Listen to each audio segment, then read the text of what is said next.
No, but it makes existence a lot better, doesn't it? I mean, it makes it worthwhile, and it makes it a positive experience rather than just having to struggle through it. Prince Philip, the Duke of Edinburgh, was a man known for his unyielding adherence to tradition and his unfiltered opinions, especially when it came to matters involving the monarchy. His views were often seen as a reflection of a time long past, where royal duties were absolute and family loyalty was paramount. As the years passed, however, his concerns about the future of the royal family grew louder, especially when it came to the relationship between Prince Harry and Meghan Markle. I'm going to look at how the British royal family found itself at the centre of the most talked about story in the world, for the wrong reason. Before he passed away, Prince Philip allegedly shared some rather grim predictions about how the couple's unconventional path could disrupt the monarchy.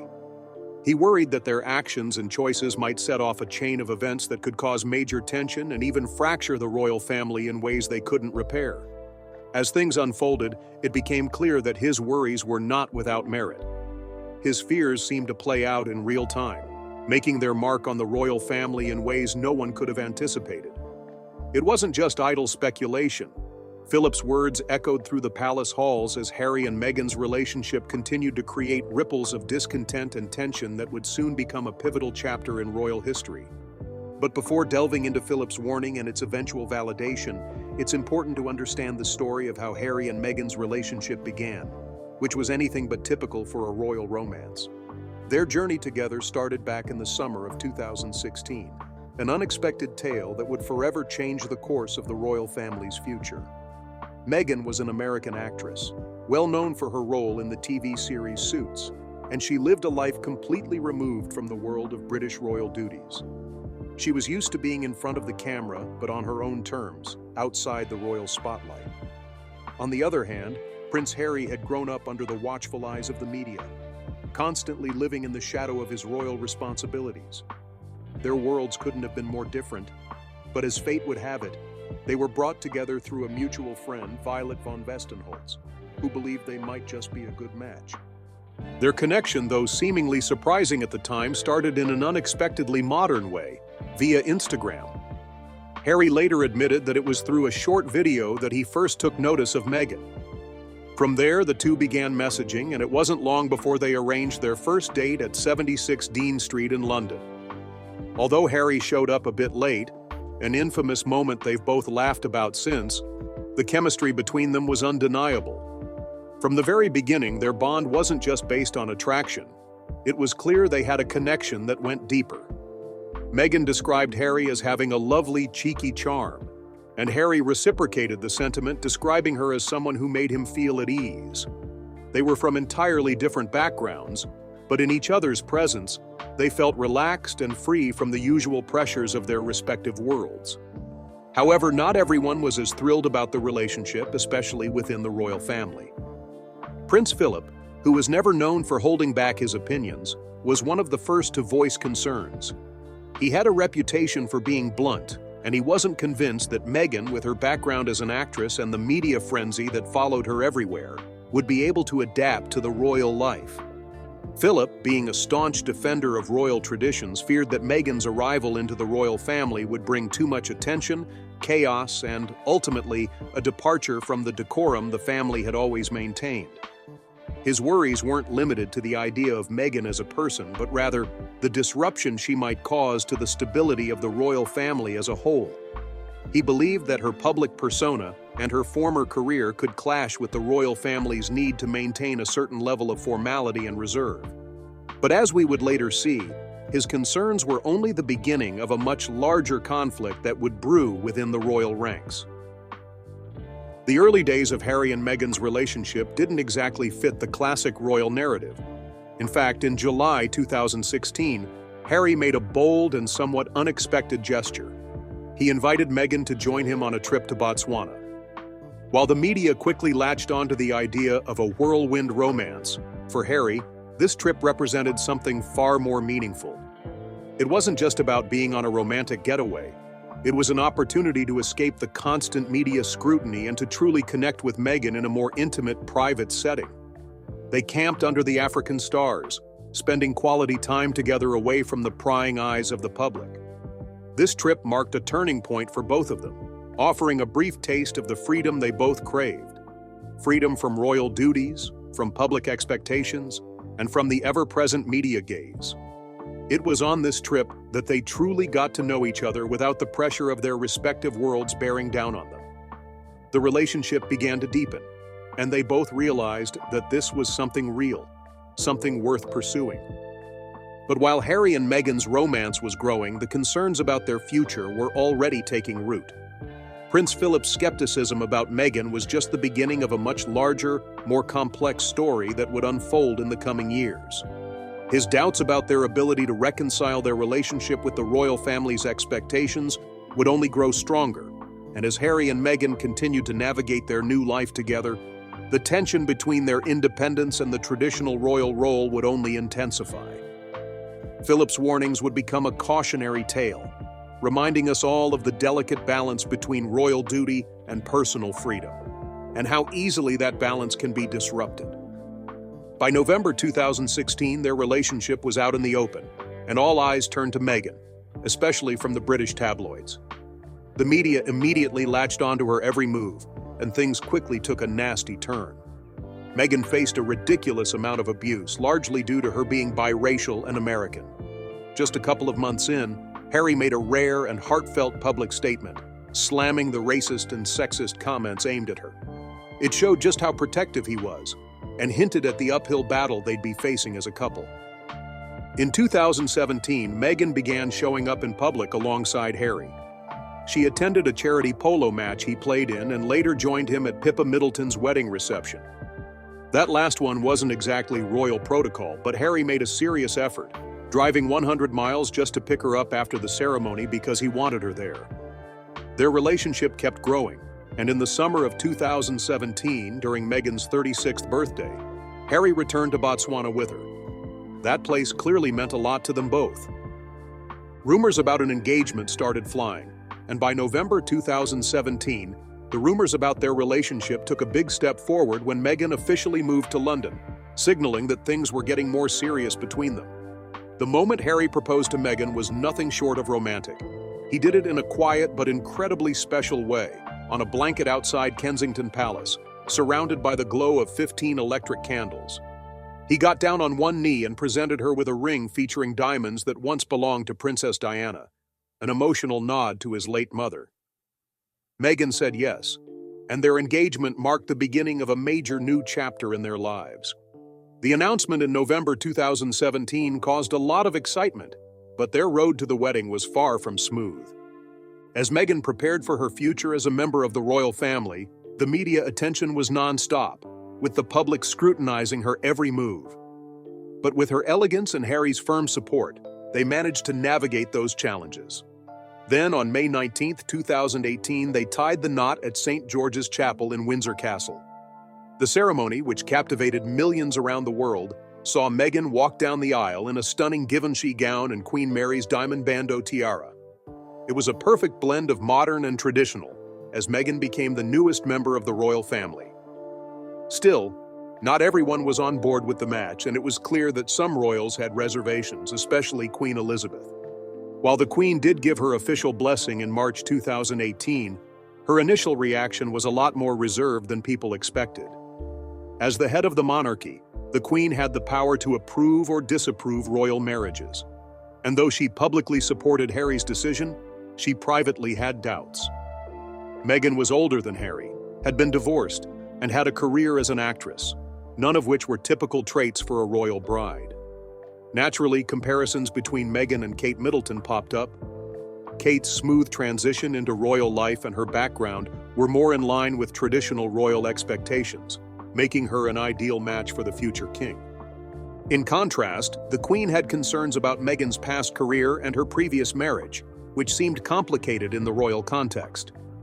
On top of that, the Queen knew all too well how intense public scrutiny could get, especially after watching the media's treatment of Prince Charles and Princess Diana's marriage. She understood how much pressure it could put on a couple, and by extension, on the monarchy's reputation. In giving her approval, the Queen had to weigh not just Harry's happiness, but also the broader impact on the family and the monarchy itself. It's said in Harry's book Spare that when he asked the Queen for her blessing, she simply replied with a yes. Though it was technically approval, it felt more like a duty than an enthusiastic endorsement, signaling that her consent was more about responsibility than excitement. It's believed that the Queen gave her blessing not out of genuine enthusiasm, but to avoid family conflict and the potential scandal of rejecting Harry's choice. The Queen had seen enough family drama over the years and probably didn't want to add fuel to the fire. Ultimately, her decision seemed driven by her commitment to protecting the monarchy's stability, even if that meant putting personal feelings aside. She recognized the challenges Harry and Meghan were facing, but also understood the impact of denying her grandson's request. While she didn't openly oppose the marriage, her cautious approach showed how she was trying to balance family peace with royal duties. It's likely that accepting Harry's choice wasn't the best move, as it led to the most significant scandal in recent royal history, one that shook the monarchy to its core. Since Meghan's pregnancy announcement in October 2018, the couple started moving away from traditional royal norms. Their decision to share the news on Instagram was a sign of their more modern approach, but tensions with the palace were already bubbling up. This announcement came just as they were on a royal tour of Australia, Fiji, Tonga, and New Zealand, meant to highlight their commitment to royal duties.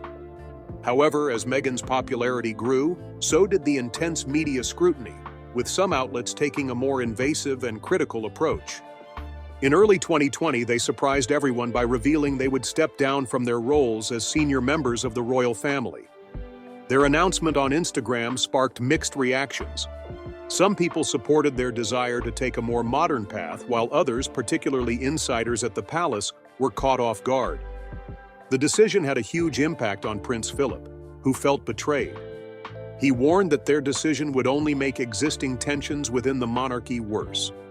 Stepping back from royal responsibilities wasn't just a personal decision.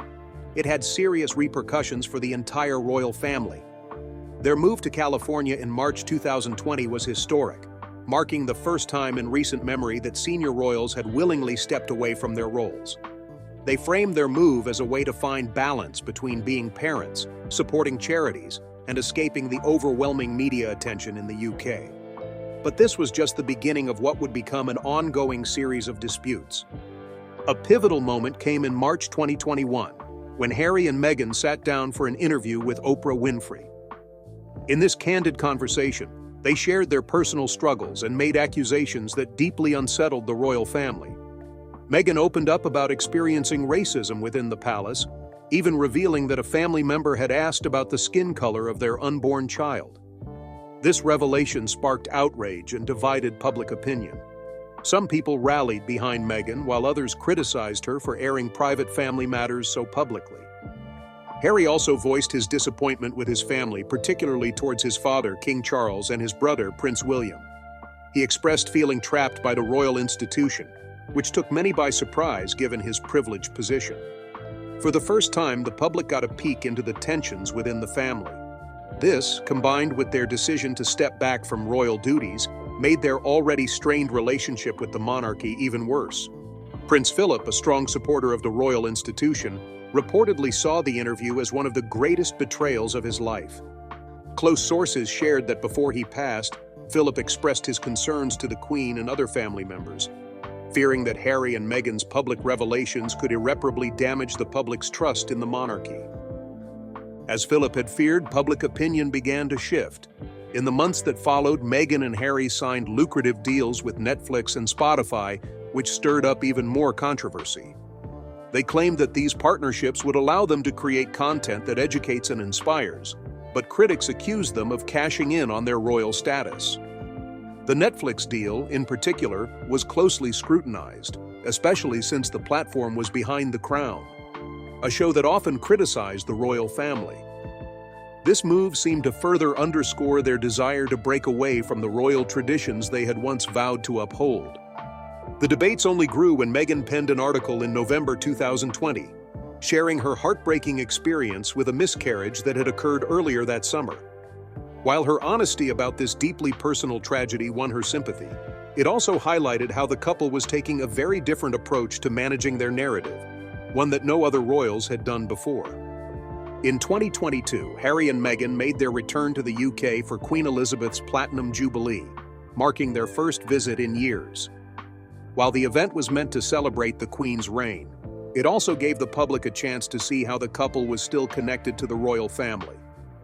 Though the visit was mostly uneventful, underlying tensions were clear, suggesting that the rift caused by previous events wasn't something that could be easily healed.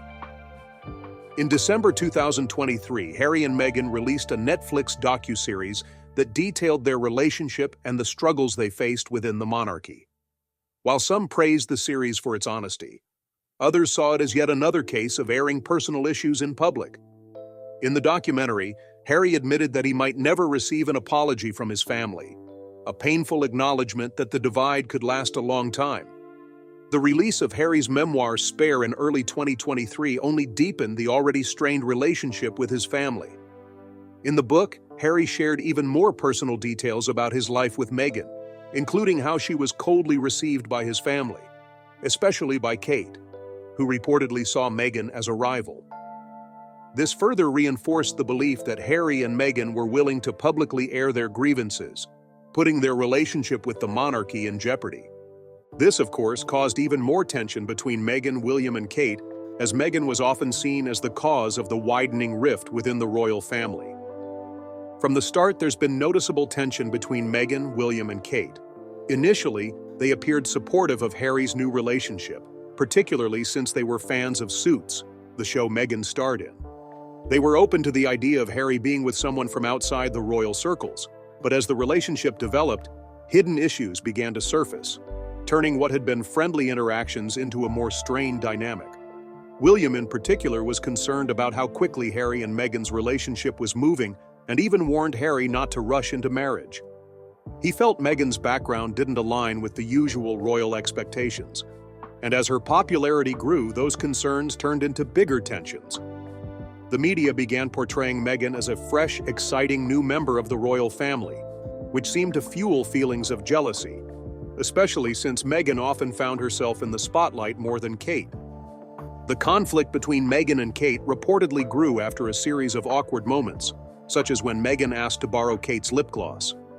William and Kate saw Meghan's actions as causing a greater divide between Harry and his family.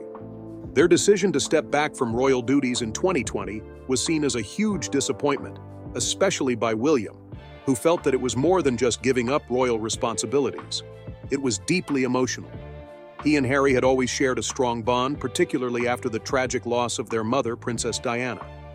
William and Kate felt that Meghan was drawing Harry away from his royal duties, and that in turn was pulling him away from the family. When Harry's autobiography dropped in 2023, the rift deepened. In the book, Harry revealed several incidents that highlighted the growing tensions. One of the most significant was a confrontation in 2019, where William reportedly confronted Harry about Meghan being seen as difficult and rude.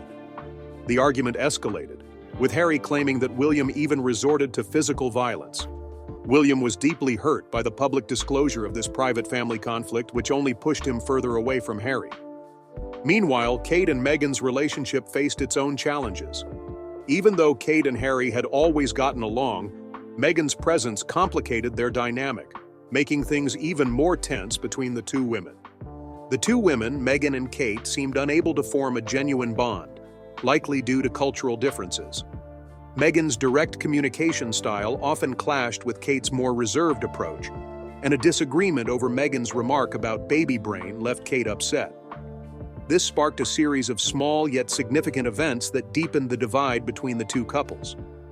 Prince Philip was among the first to express concerns about Meghan joining the royal family, and recent revelations shed light on just how deeply these concerns ran.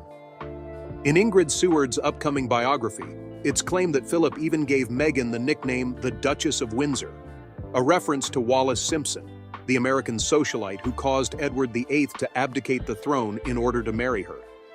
Like Meghan, Wallis was an American divorcee, and her marriage to Edward VII caused a scandal that shook the royal family.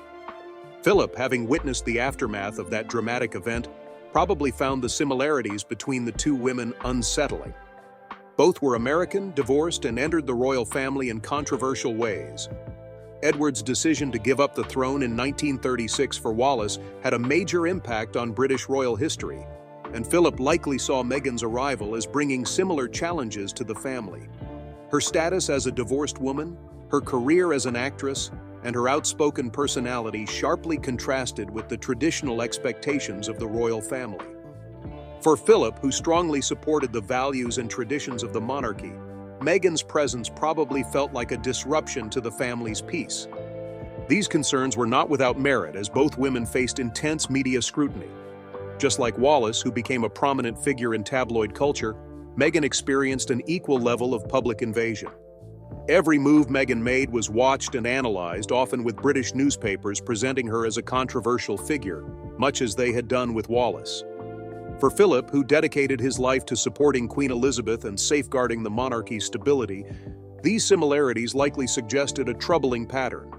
The monarchy had already been shaken by the abdication crisis, and Philip was acutely aware of the importance of maintaining public trust in the institution.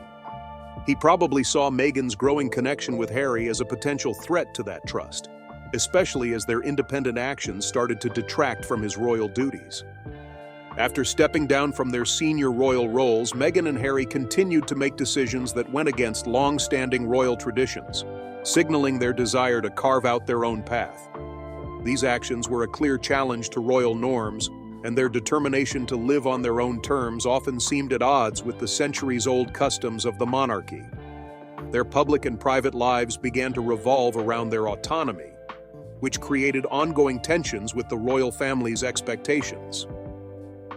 One major departure Harry and Meghan made from royal customs was their decision to seek financial independence. Traditionally, senior royals rely on the sovereign grant and other royal funds, which come with the responsibility of representing the crown. However, the couple chose to rely on their own resources, stepping away from the traditional path. They entered into lucrative partnerships with Netflix and Spotify, reportedly worth over $100 million. This allowed them to create documentaries, podcasts, and series through their Archewell Productions label. By pursuing these business ventures, they broke from the traditional royal guideline of avoiding such opportunities, choosing instead to share personal stories and engage with broader societal issues. Their pursuit of financial independence gave them the freedom to tell their own story and take on projects without royal approval, marking a clear break from convention. In addition to their financial independence, political and social advocacy became a significant part of their new lives, further distancing them from royal norms. Meghan has actively campaigned for reproductive rights, gender equality, and racial equity, topics that senior royals are traditionally expected to avoid to maintain political neutrality. Her vocal support for voter participation in the 2020 U.S. presidential election directly contradicted the royal family's unspoken rule of political neutrality. Meanwhile, Harry has been equally outspoken, supporting causes such as mental health and environmental protection. His willingness to collaborate with private organizations without royal endorsement highlights his commitment to independent action, prioritizing personal advocacy over institutional alignment. Another departure from tradition was their approach to media relations. The royal family traditionally controls media access through the royal rota system, which grants specific British outlets exclusive access to royal events. Harry and Meghan rejected this system, choosing instead to manage their public image through their own communication platforms. This strategy of independent media control allowed them to curate their visibility and ensure their messages reflected their personal values. Moreover, the couple took legal action against multiple media outlets for privacy breaches, marking another departure from the typical royal strategy of enduring press scrutiny without conflict. Their decision to pursue legal action showed their desire to protect their narrative and establish boundaries, in stark contrast to the royal family's usual approach of maintaining silence. Finally, their move to the United States in 2020 further emphasized their desire for independence from royal life. By relocating, they sought to build a life outside of the expectations and scrutiny of the monarchy, reinforcing their commitment to a new chapter focused on personal and professional autonomy. Harry and Meghan's departure from royal traditions continued with their decision to live in California, far from the monarchy's influence. Unlike older royals who typically reside in the UK or on royal estates, they chose Montecito, a decision that carried symbolic weight. By moving so far from the royal family, they were making a statement about their desire for independence and a more self-sufficient lifestyle. This move also reflected their decision to give their children, Archie and Lilibet, a unique upbringing, different from the one Harry himself had experienced. By opting out of formal titles for their children, they made it clear they wanted to prioritize privacy, personal freedom, and their children's well-being over traditional royal obligations. Their creation of the Archewell Foundation further emphasized this shift. Rather than following the conventional royal route of supporting established royal charities, Archewell operates solely under Harry and Meghan's direction. The foundation focuses on causes they deeply care about, including mental health, gender equality, and environmental sustainability. This approach, rooted in their personal values, contrasts with the more institutional and structured charity work traditionally associated with the royal family. Through Archewell, they have sought to create a more adaptable, hands-on type of community involvement, reflecting their break from traditional royal duties. The couple's actions, including their push for financial autonomy, support for social issues, and their innovative media strategies, underline their intent to live life on their terms. Their move to California, the launch of Archewell, and their broader efforts demonstrate their commitment to shaping their future, rather than adhering to royal norms. These choices stand in stark contrast to the traditional expectations placed on royal family members, who are generally expected to prioritize duty, impartiality, and conformity. However, despite their efforts to break free from royal traditions, Prince Philip's warnings about their path continued to resonate even after his death. Before he passed, Prince Philip shared his concerns about Harry and Meghan's future. His worries were voiced during the aftermath of their decision to step back from royal duties in January 2020.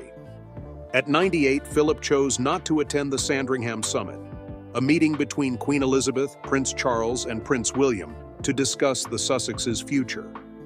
By stepping back, Philip made a quiet but strong statement of detachment from the ongoing family conflict. However, his concerns for Harry and Meghan went beyond that. In his later years, Philip became known for his candidness, and his concerns about the couple's choices were no different. Reports suggest that Philip worried about the potential dangers they could face by seeking independence while still retaining royal benefits. He was particularly concerned about Meghan's desire for a public life outside of the royal family, believing it could lead to a crisis with legal implications. He reportedly warned Harry about the risks they were taking, suggesting that their pursuit of independence could result in significant personal consequences. His most troubling forecast was that Meghan might find herself in a police officer's presence, wearing an orange jumpsuit, with Harry by her side in support. While this scenario seemed far-fetched, it served as a stark warning about the risks of leaving royal security behind while trying to carve out a public influence. Prince Philip's warnings went beyond mere speculation. They were based on his deep concern for both Harry and Meghan's future. He believed their decision to step back from royal duties was fraught with dangers, including the potential for negative repercussions in their personal and professional lives. By not attending the Sandringham Summit, Philip distanced himself from the immediate family drama, but his final comments reflected his genuine worry about the consequences of their actions. He believed that trying to maintain a part-time royal role was unrealistic, firmly stating that one must be fully committed to the family, or not involved at all. This perspective was shared by many royal watchers who believed that Harry and Meghan's desire for a more flexible role within the monarchy was bound to fail. From the outset, Philip was wary of Meghan's integration into the royal family. He reportedly compared her to Wallis Simpson, the American divorcee whose relationship with King Edward VIII led to his abdication in 1936.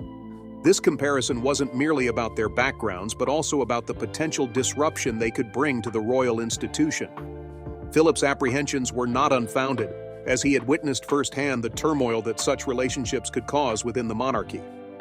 As Harry and Meghan's relationship progressed, Philip's concerns grew.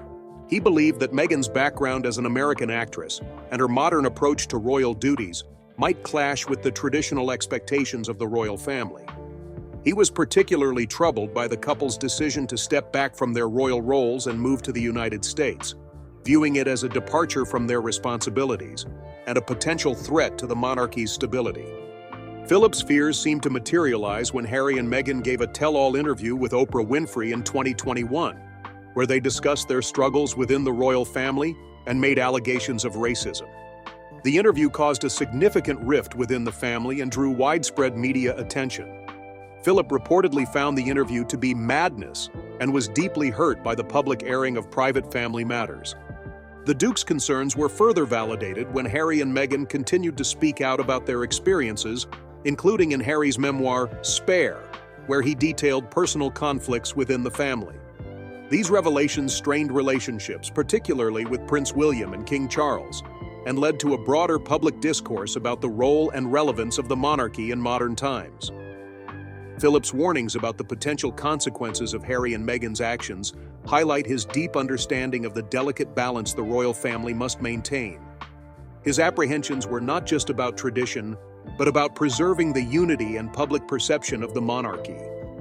As events unfolded, it became evident that his concerns were prescient, underscoring the challenges the royal family faces in navigating personal relationships and public responsibilities.